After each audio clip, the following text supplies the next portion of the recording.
জানিয়েছিলাম আমাদের এই বিক্ষোভ মিছিল পদযাত্রায়। আমাদের আজকের বিক্ষোভ মিছিলের উদ্দেশ্য সারা বাংলাদেশে নারী ধর্ষণ, শিশু নিপীড়ন, এর মধ্যে দিয়ে যে অরাজকতার সৃষ্টি হচ্ছে, স্পষ্টভাবে বোঝা যাচ্ছে এটি একটি রাজনৈতিক অপকর্মের ফল।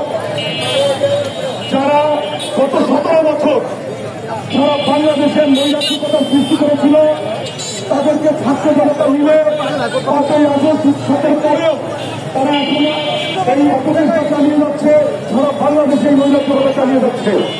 আমরা সাধারণ ছাত্র জনতার পক্ষ থেকে জানিয়ে দিতে চাই, আপনারা যারা এই দেশে রাজনীতি করবেন, আপনারা আপনাদের মতো রাজনীতি করেন, আপনারা সুন্দর এবং শিষ্টাচার রক্ষা করে রাজনীতি করেন, কিন্তু সাধারণ জনগণের মধ্যে ভীতি সৃষ্টি করে এবং সাধারণ জনগণকে ভোগান্তির মধ্যে রেখে আপনারা এই অপরাধ এই বাংলায় করতে পারবেন না।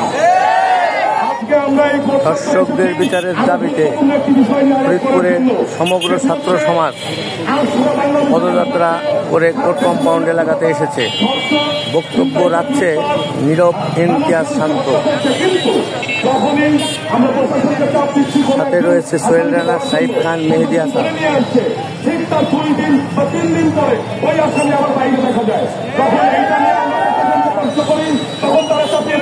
বিচার বিভাগের উপরে আমার কথা, বিচার বিভাগের যারা রয়েছেন, দায়িত্ব যারা রয়েছেন, এখানে উকিল যারা রয়েছেন, বিচারক যারা রয়েছেন, আপনাদেরকে আমরা এই ফরিদপুরের মধ্য থেকে জানিয়ে দিতে চাই, যদি আইনের কথা বলে আইনের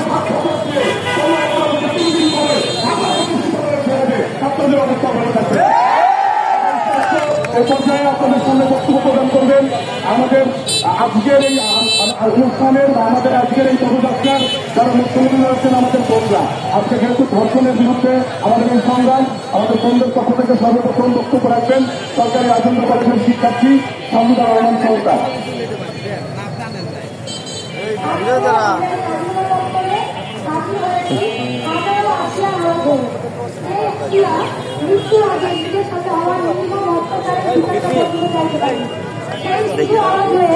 যে ধর্ষণ হয়েছে তার বাবা মামলা করায় তার খুন করা হয়েছে, তার বাবাকে খুন করা হয়েছে।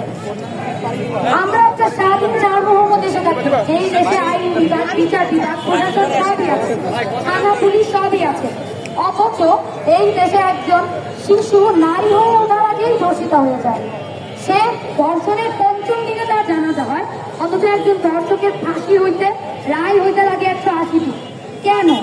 যারা বিচার বিভাগে চাকরি করেন, কোর্টের কাছে ধর্ষণের পক্ষে আবার উকিল দাঁড়ায়, যারা এইসব ধর্ষকদের পক্ষে দাঁড়ান, তাদের বাড়িতে কি মা, বোন, আসিয়া, কোনো আসিয়া নেই?